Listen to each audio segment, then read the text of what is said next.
দর্শক, কি অদ্ভুত একটা খবর! ঢাকার শহর নাকি দেবে যাচ্ছে, মাটির নিচে তলিয়ে যাচ্ছে ঢাকার শহর।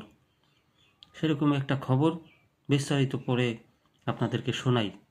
আহ, বাংলাদেশ, আমাদের বাংলাদেশ একটা পত্রিকার খবর। দেবে যাচ্ছে রাজধানী ঢাকা, জলবায়ু পরিবর্তনে দ্রুত বাড়ছে পানির স্তর। তবে বিশ্বের অনেকে জনবহুল শহরের জন্য পানির স্তর বেড়ে যাওয়াটা সবচেয়ে বড় নয়। অনেক শহরে পায়ের নিচে মাটিই ধীরে ধীরে নিচে দেবে যাওয়ার ঘটনা ঘটছে।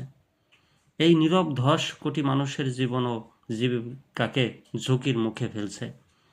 সম্প্রতি নেচার সাময়িকীতে প্রকাশিত এক গবেষণায় বিজ্ঞানীরা প্রথম বিশ্বজুড়ে 40টি প্রধান নদী, দ্বীপ, বদ্বীপ বা ডেল্টার মানচিত্র তৈরি করেছেন।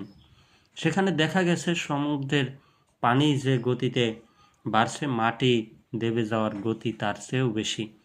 রাজধানী ঢাকার ক্ষেত্রেও এমন প্রবণতা দেখেছেন বিজ্ঞানীরা। গবেষণা মতে যেসব বদ্বীপে জনসংখ্যা দ্রুত বাড়ছে সেখানেই ভূমি দেবে যাওয়ার হার সবচেয়ে বেশি। ঢাকা, কলকাতা, ব্যাংকক, সাংহাই ও ইয়াংগুইন এই তালিকার শীর্ষে। পৃথিবীর মোট ভূখণ্ডের মাত্র 1% নদীর অববাহিকায় সৃষ্ট বদ্বীপ অঞ্চলে।